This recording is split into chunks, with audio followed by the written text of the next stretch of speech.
Hello and welcome, PocketWatch here, and it's about time for another episode of Umineko. So, first of all, before we start, I have some kinda bad news, I guess. At Friday, um, basically, channel is kinda in danger. I don't know why I did that. I was just like retarded. I don't know why I put that video even. At Friday, my Shaman King video I've had on channel, it was fine for like 2 months, I think. Got copyright striked. And if you don't know what copyright strike is, then this is kinda a red flag for the channel. It's the first one on the like first out of 3. They getting off your channel after 19 days basically. And if you get 2 more in the 19 days window, then your channel is basically terminated. Like all the videos or the comments, your name, everything is just out of YouTube. So yeah, I'm kinda afraid right now. So I will probably do only 3 videos this week, because I want to avoid as much problems as I can. It seems like visual novels are alright so far, because they just got like tagged that they have like music that not belongs to you, but it's fine. It's not like copyright strike. But I don't want to do any risks for now. So I will have to like upload video, check which parts are wrong, go to the editing, edit out the music, basically, in the parts that are wrong, and put the YouTube video back again on YouTube. And it will probably require a lot of time. So yeah, there's that. My plans kinda got wrong. Like, if I get like second strike, then I will like immediately edit out music out of like all videos probably. I will just go put them like on unlisted or private and just edit them out of screen with a YouTube tool, because I don't have copies of all of them on my hard drive, so that sucks. Yeah, just wanted you to know that schedule is just pretty fucked up right now. I hope I can figure this out. Maybe the music from visual novels is actually okay and I won't have any problems. I mean, I still have like tons of last episodes, and they are flagged, but not copyright striked. So I think they will be fine. They should be fine. But yeah, it scared me kinda, and I don't want to take risk in the like future episodes. If it will be possible, because if I will have to like silent the whole video, that there's no point. So yeah. Anyway, let's just go to the episode, because yeah, it will take some time to put this up. So let's go with the Goda. Like we ended up in the last episode. He let Genji and the rest prepare the rest of the mansion and worked on making breakfast in the kitchen. My mind is kinda somewhere else. Genji split the work with Shannon and Callan, and they carried out various tasks. Shannon headed to the dining hall and knocked. Last year, the family conference had continued into early hours of the morning. Are they all dead inside? It would have been odd if this year's conference has done the same. Considering the possibility that they were still having a discussion inside, she knocked, but there was no response. She opened the door and said a good morning.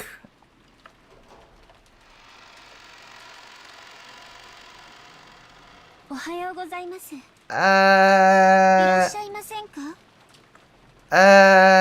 the fuck is everyone?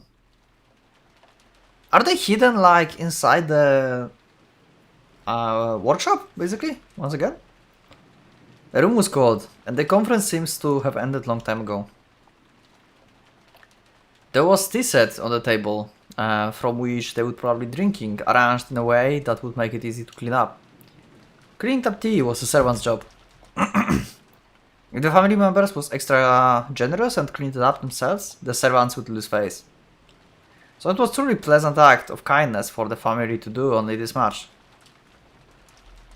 As she approached the table to clean it, she noticed something like memo that had been left near the utensils and cups.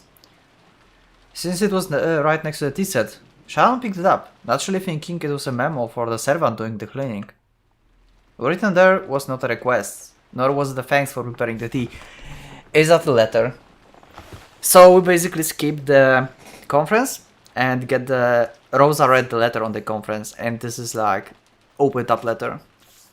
I think that's the case. Okay, never mind. Oh, wait. Yeah, this still can be a letter. Because it was in the envelope. We don't know what the context was. Sharon looked at it blankly and read it out loud. Oh, it's a place from the last episode. It's a place from the last episode, Chapel. That's what I was wondering, like, what the fuck is that? And I still don't know. What?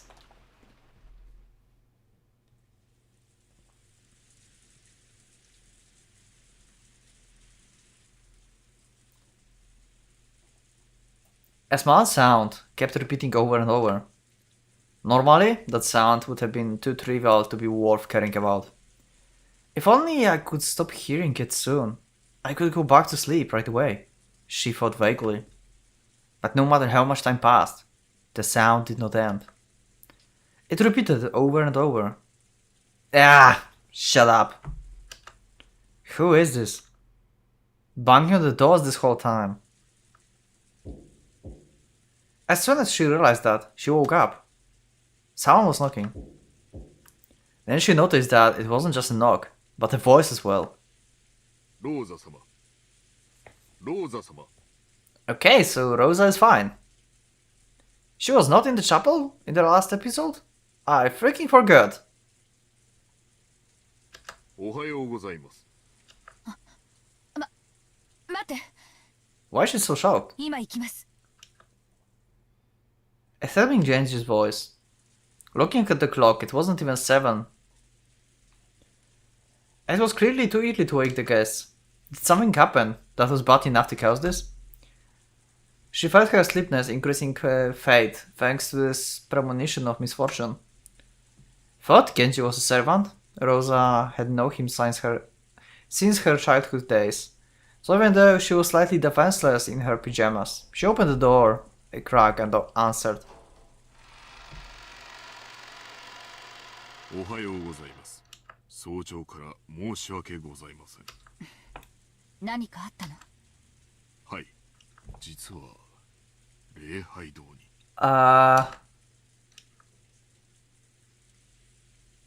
Genji whispered something into Rosa's ears. So they died in chapel. Did they just accept? Like once they said that they accept. Did they mean that they will accept their deaths basically out of Beatrice's hands?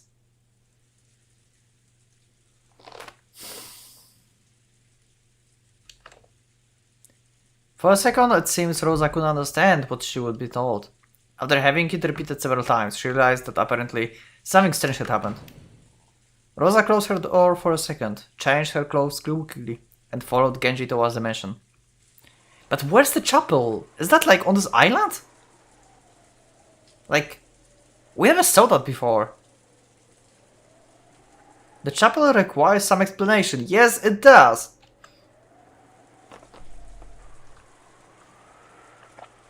It wasn't in the mansion, but in grove behind it.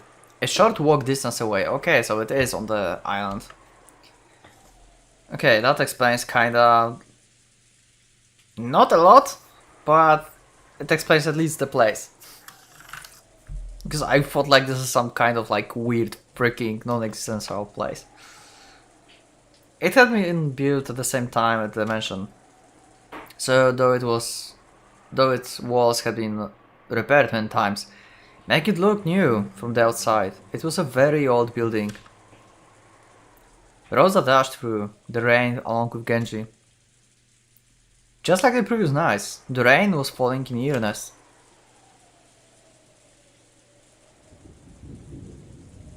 Eventually, the chapel came into sight from beyond a thin grove. Just looking at it from the outside, it seems a place of dazzling beauty, where a pair of young lovers might want to get married. Wait! Did they? No way! Did they actually got like married? They just accepted the George and Shannon? Did Beatrice like force that on them? What? However, kings apparently view it as a very sacred place. So Rosa and her siblings had been given strict instructions not to approach it unnecessarily. Even though they were all grew up, approaching the chapel for any reason would make them feel guilty. Also, this episode will probably go either on Saturday or Sunday. Because since I have like a little time to do videos basically right now. I mean not time, I guess time as well. But yeah, you know, the editing, uploading several times and stuff. I need to figure out the schedule once again, so yeah, I will put it just on weekends, so enjoy. and also afraid, as if their father might get angry and hit them in the face. Servants' steel houses could be seen in front of the chapel entrance. Gilda, Shawn and Cannon, which meant that all the servants of on the morning shift had gathered. A short while ago, Genji had spoken to Rosa, telling her what the situation was. However, without laying eyes on it directly, she definitely hadn't been able to understand. It was probably the same for all the servants gathered here as well. Without seeing it with their own eyes, they wouldn't have been able to understand what's going on. Once again, the bold. So it basically tells us that if we don't see the situation, that we won't understand what's going on.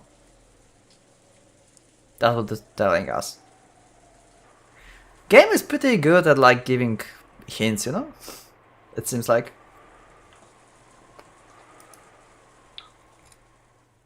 And also makes sense by the narrative. Yep, there's the symbol that was on the workshop before. Yeah, this makes also sense from the narrative perspective, because this is like true anywhere. On the door at the entrance to the chapel was something very large, drowned with creepy, stingy paint that made one thing of blood. Something like a creepy magic circle. Yeah, they are all dead inside.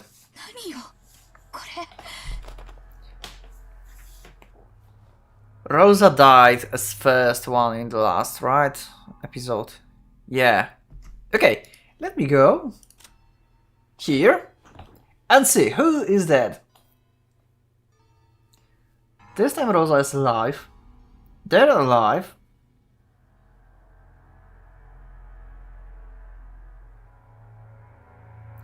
I assume George is alive. I assume it. I know I said, because I think that, yeah, they need to go for like the second sacrifice, I guess. Well, he's dead, she's dead, they are both dead, probably. Him, she, so it's like 6. It was 6 on the first day, right? Yeah. Okay, so my prediction is that the parents are dead, basically. And Rosa is the only one that's alive. いつ書かれたの？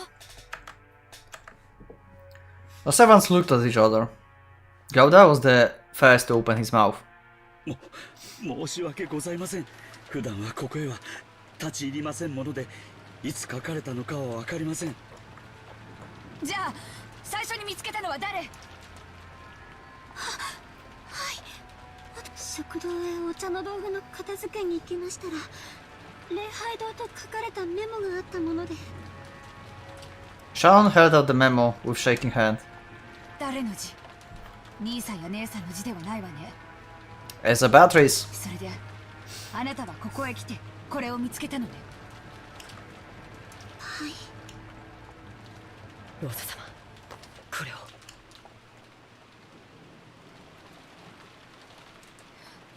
何？ Oh shit! ハロウィン。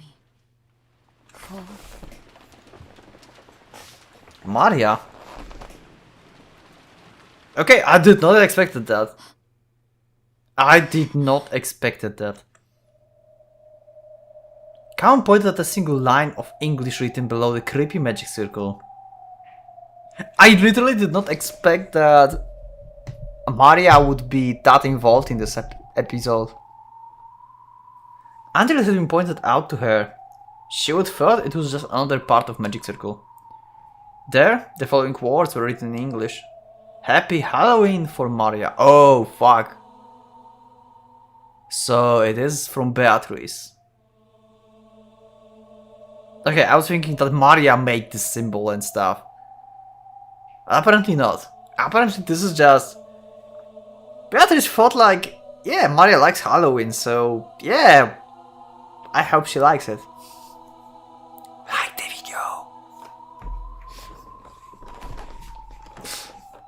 Happy Halloween for Maria. This creepy magic circle was for Maria. Happy Halloween. Yesterday, only one person had said Happy Halloween to Maria. The key phrase matched. It was the Golden Witch Beatrice.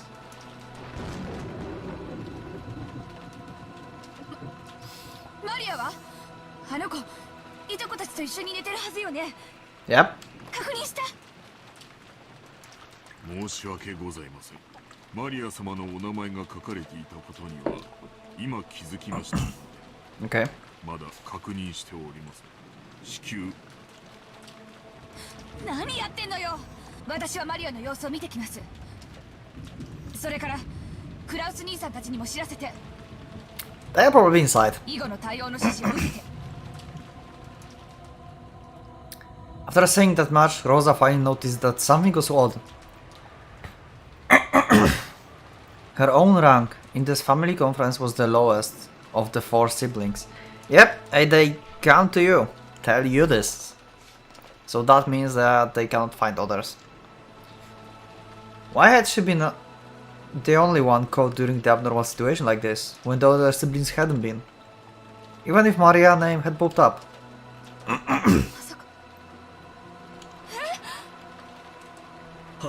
はい、旦那様にご連絡申し上げようとしたのですが、お姿が見当たらず。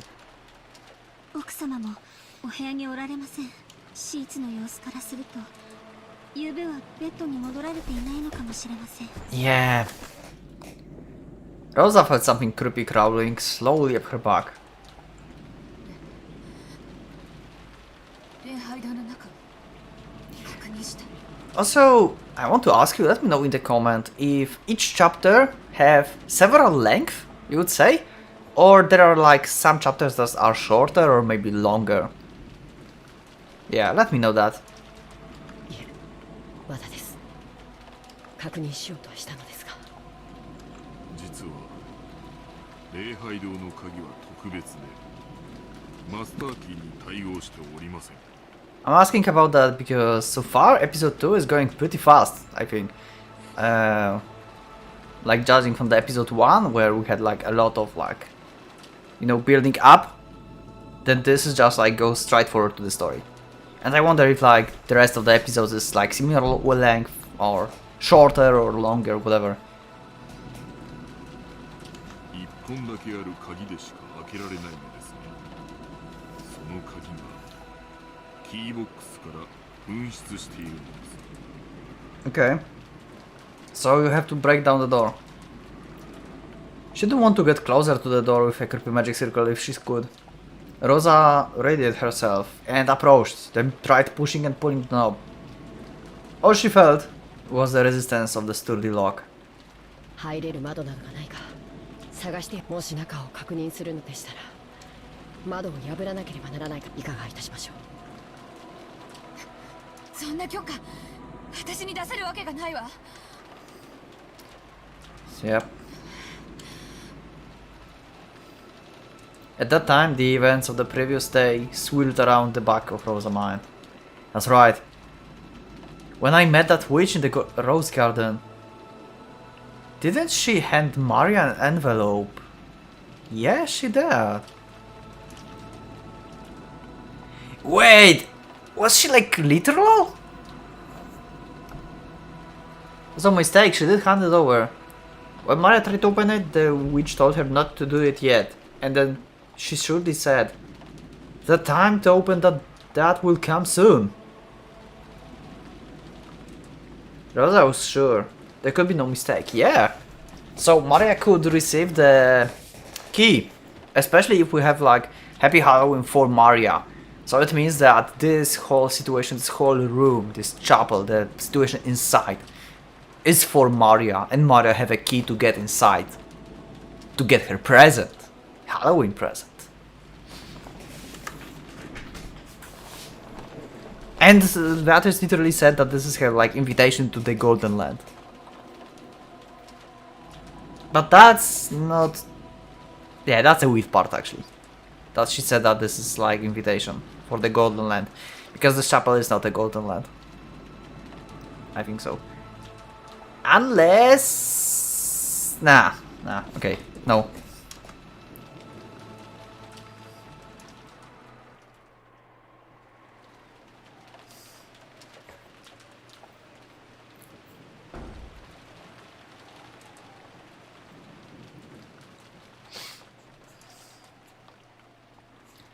After dashing back to the guest house, Rosa approached the cousin's room while hiding her footsteps. Softly opened the door and peered inside. From the inside, she could hear the heavy snores typical of young people. There were 4 children, and Maria was there, sleeping soundly. After breathing a sigh of relief, she entered the room with quiet footsteps. She was after Maria's handbag, which was resting on the sofa.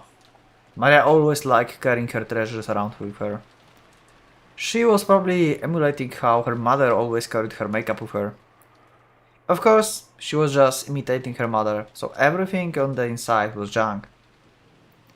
In Maria's case, it was full of small, creepy occult items, notebooks, describing things of the nature and so on.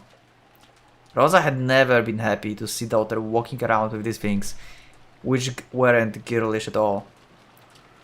However, trying to force Maria to stop had resulted in a big fight, so she decided to let it be.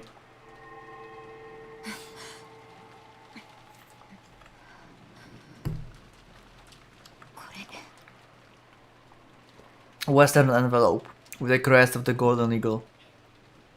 When she took it out of the bag, she realized there was a heavy, vaguely cylindrical object inside. Yup, so there is a key. She could tell by its feel and its weight. There was no doubt. This was a key. After turning around and checking that Maria was still sound asleep, Rosa opened that envelope and the contents spilled out into her palm. It was a key with an old and intricate design. Rosa gripped the key and dashed out. Maria will not be happy. Like, not happy at all. She will be probably creepy and loud, and I don't know what can happen if Maria just see that.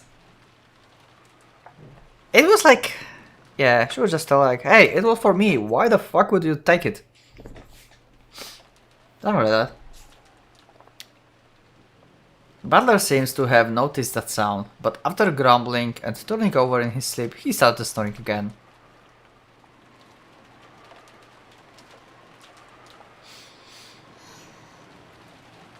Genji さん、この鍵、ひょっとして礼拝堂の鍵ということは。これ、はい。これが礼拝堂の鍵です。 Rosa approached the creepy magic circle once again and put the key in the keyhole. There was a strong resistance. After it resisted for a short while, it stopped resisting with a clunk. Then, squeaking with a noise that hurts one's ears, it slowly began to open. Okay, what will be the scene? いるの？ A voice reverberated through the massive room. Of course, there was no answer.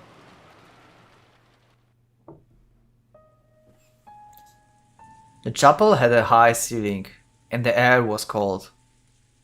And even on this rainy, unsettling day, it felt sacred for some reason. The servants timidly followed after Rosa. ローザ様、あれを。 Khan noticed it immediately and pointed. Over there was the altar.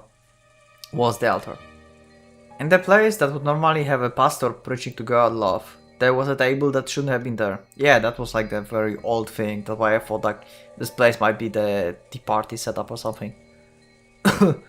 Oh shit! It had like shit tons of Halloween candies. So it is for Maria, like literally. A-K-E?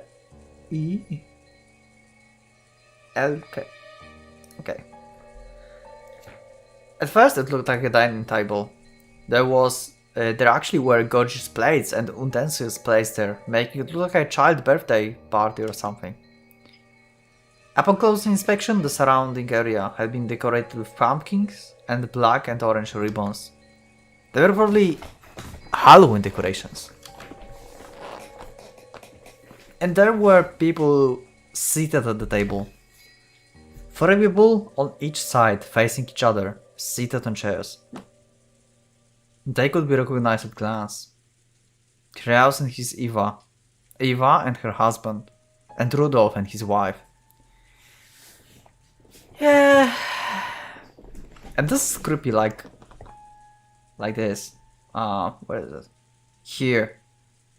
They are like dead probably and seated like on chairs. I wonder how they looks like. But if you wanted to be sure, you would still have to go even closer and check. Because they seems almost like dolls. Rosa and the rest had opened the door, entered all at once, with the sound of many footsteps, and called out, asking if anyone was there. And yet there had been no reaction. Even if Rosa and the rest assumed they were being ignored, you would still expect there to be some kind of reaction. And there hadn't even been that. So at first it felt like someone had set down dolls that greatly resembled those people.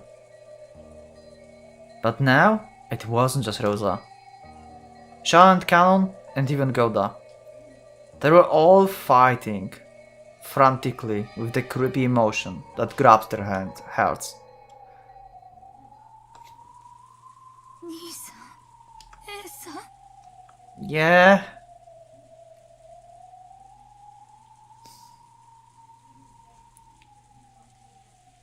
As she walked towards the altar, she called out again, but there was still no reaction. I just realized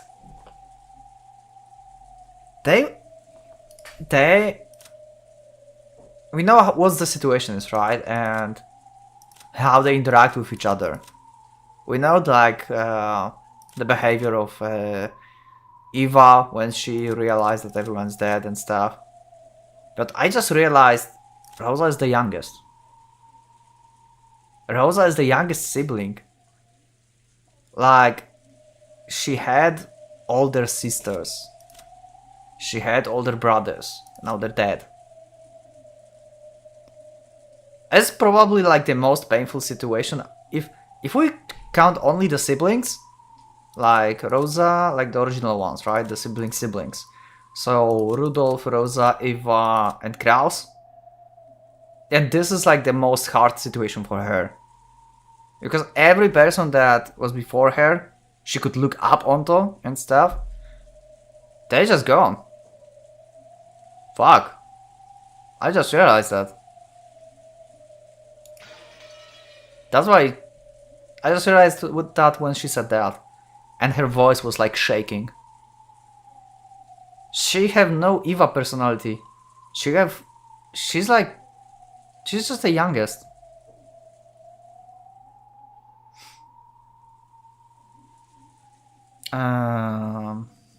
Yeah. Yes, by now Rosa was sure of it. She was sure they weren't dolls. But the people themselves.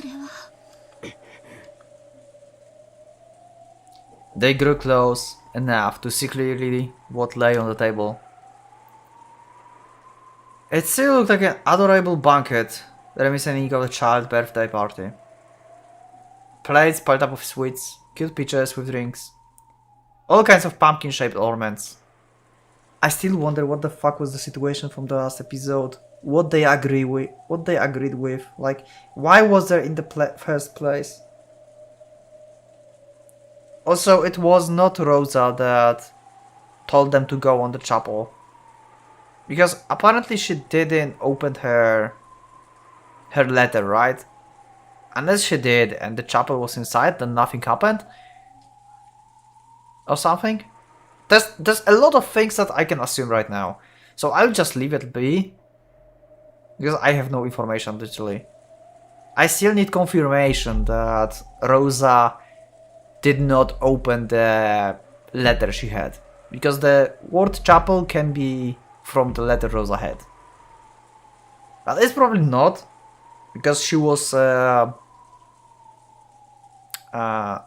shocked of the memo when Shannon handed it over, so yeah, I don't think she opened the letter yet.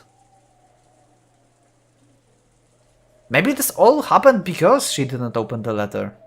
Maybe there were like instructions to how to avoid this. So she basically ignored the Beatrice.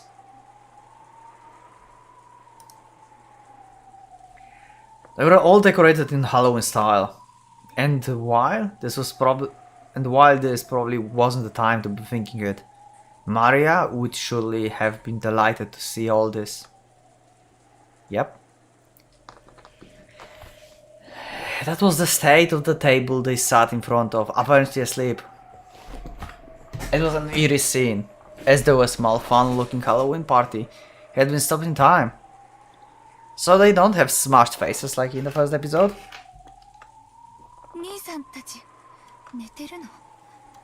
Yeah, like eternally. When she approached even closer to them, she realized that there were snacks scattering all over the floor. Candies, cookies, soda and chocolates, all with heavily fantasy-themed packing. They were all scattered across a carpet covering with blackberry and cranberry jam. Okay, never mind. Never mind, they're all smashed to pieces. Let's clear this. This is Kraus. You can see like his hand here. Wow, the music. It would probably get muted, fuck. I will try to leave a little bit of it.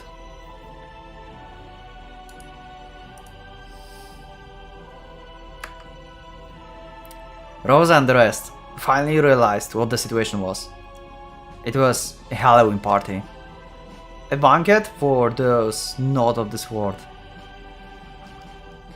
Kraus, Natsuki, Eva, Hideyoshi, Rudolph and Kirie were seated in chairs, apparently asleep, but all dead. And I heard the tip money. Oh! I will not read the description, yes, yet, because they might contain spoilers to how they look. How could you tell that they were dead and not simply sleeping? That was because they've been vertically sliced open. That's different! From the chest to the stomachs. What the fuck?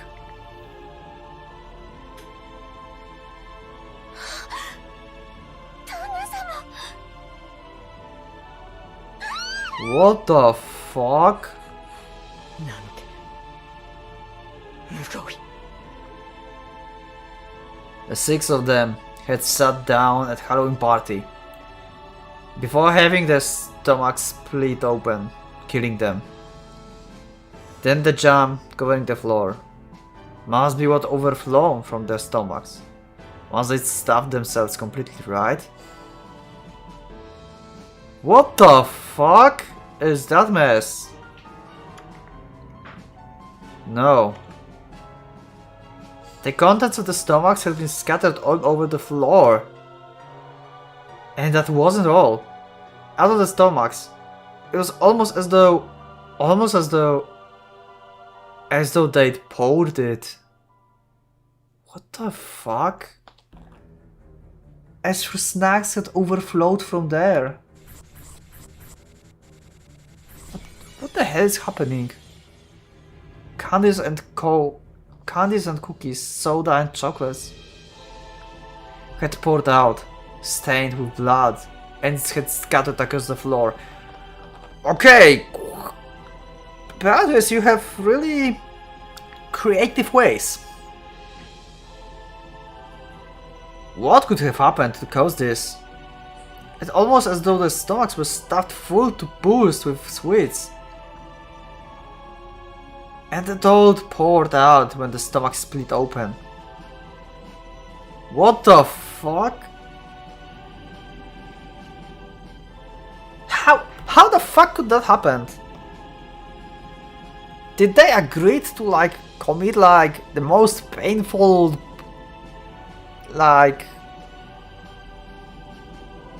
I want to say the word, you know,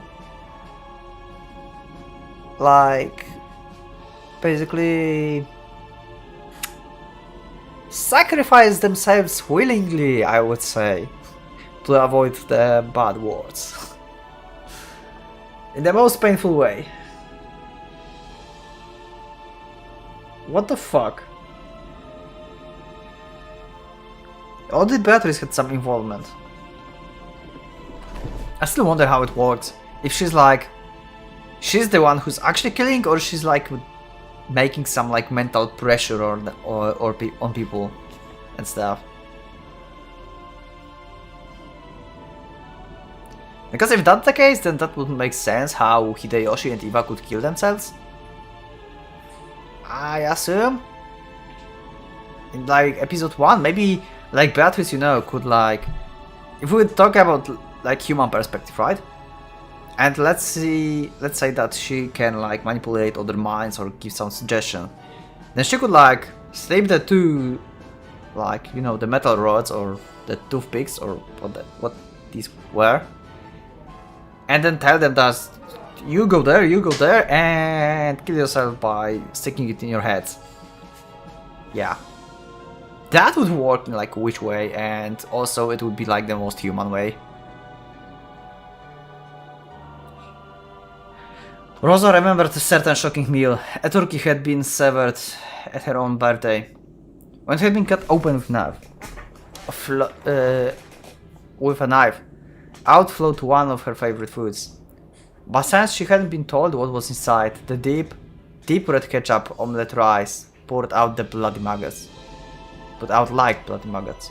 Pulsating, dripping, slimy, pulpy, squelching. That's one the fucking hell of the party.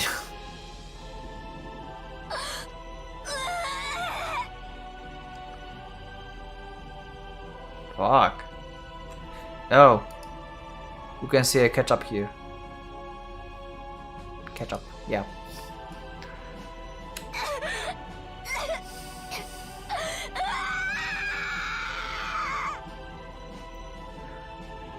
As I said, she's the youngest.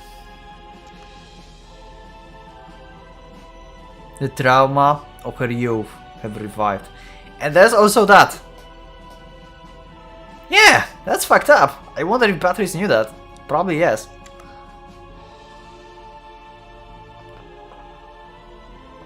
Rosa felt the monster raging inside her stomach as the acid started to rise. Unable to hold back, she threw up all on the floor. Her empty stomach had nothing but stomach acid. The scene in front of her was no fun Halloween party now. The three couples were enshrined right there, their stomachs vertically wrenched open. Wrenched open with a gooey gooba. What the fuck is that? So many snacks had been stuffed in there. Pulpy, squishy. Blood and guts and sweets were overflowing into the floor. Bloodstained, sticky, sloopy, pulpy, sweet snacks that made your fingers stick together. Gummy, but stained with entrails. Sloopy, pulpy. What was that I stepped on just now? That didn't feel like a candy, or cookie, or soda, or chocolate. I'm scared. What did I step on? I can't even look at the bottom of my foot. Do I have to? Sorry, I can't. I want to, but it's embarrassing. I mean, not for you, for camera. For like other people in the house, basically.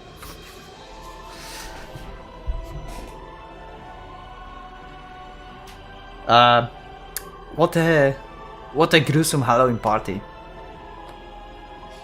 From far away, it had looked truly beautiful, fantastical, and fun. But from up close, it was horrible, disgusting, and yet somehow still beautiful. I can imagine Maria just walk in and eat the candies. What the fuck? I don't know why, I just can imagine that.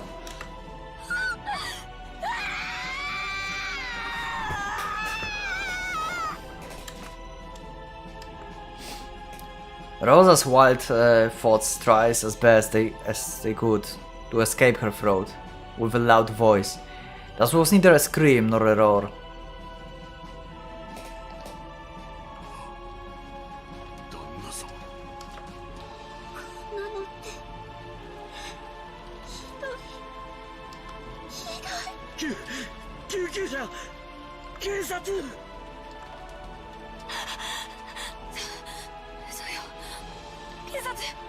Yeah, but everything is out of commission basically at this point.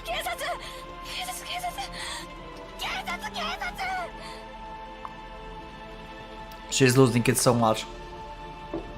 If a word so tried to reality hadn't come out to go the mouth, Rosa and the rest would probably have found themselves unable to escape that nightmarish party even now. But it wasn't because they thought the police might be able to do something. If they didn't keep yelling about the police, it felt as though another seat might be set up at this demon's party and given to them. Their own chests felt like they were expanding unpleasantly from the inside, rumbling, churning, and was surely because candy was about to overflow their stomachs. Rosa, once again tortured by a desire to vomit, threw her stomach acid up on the floor. And then she searched to see if there was any candy in it. Wow! That's like... she have PTSD already.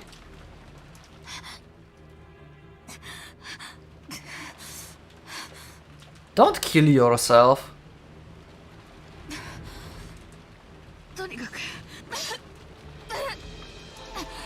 Rosa cut violently again, forcefully spitting out the stomach acid that had been burning in her throat. She realized that by now, her whole body had been covered in filthy sweat. 源氏さんとシャナンちゃん、お父様に連絡して指示を仰いでちょうだい。郷田さんはカノン君と一緒に行って警察に電話を。あと南條先生に来てもらう。Good decisions. Shannon and Genji were like basically the ones that are the highest tier, below like father, below Kinzo, so as obviously they go there. Other servants go call the police and Dr. Nanjo to confirm everything. Why even bring Dr. Nanjo here? It's a bit too late for medical care. Yeah, but you can determine how long ago they died. The servants accepted their orders and dashed outside. After watching them leave, Rosa once again stared at her siblings, with whom she would spend good times and bad times, and their partners. Though there could be nothing more tragic than this scene, for some reason, she was tempted to describe these fantastical deaths as beautiful. What? I mean, it's creative.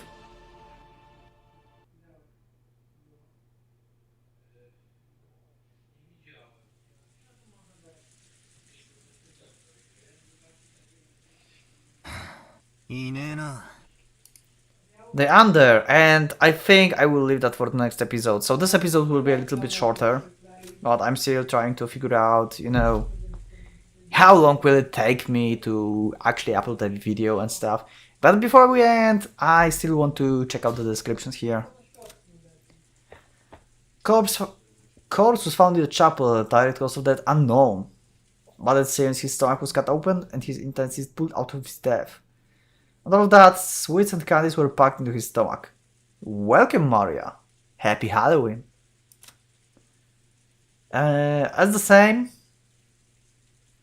Didn't I tell you? Stomachs are packed full of candy. I really like these little messages here. In the last episode 1 of Umineko, I was wondering who was making them and to whom. You remember that? I think I told before that they were all made for Maria. I think that was the case there. I was thinking like all the descriptions were for Maria. Basically. I think I thought that. And it seems like the case here as well. The same. Everyone has a stomach filled with sweet dreams. Okay, but we still can't see their faces though. This time. Same. Why would there be anything filthy inside someone's stomach? Yeah. Why would there? This is why we want to be sweet and innocent as a candy.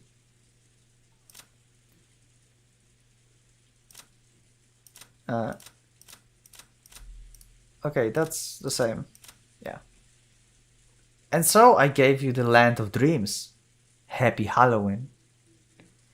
So, situation of Butler did not change from the last episode. He still will get devastated probably and get into path of revenge basically. Because both of his parents are dead. I don't think anything will change in the mindset of Butler after this night. I mean, something can because the Beatrice is a thing right now. George may be a little bit different in this episode. Because last time, the first thing he lose was Shannon. And it was really the most devastating thing for him. And then he lost parents. Now it's the other way around. And Shannon might not even die in this episode. What my assumptions are. So yeah, we might get some interesting development in George.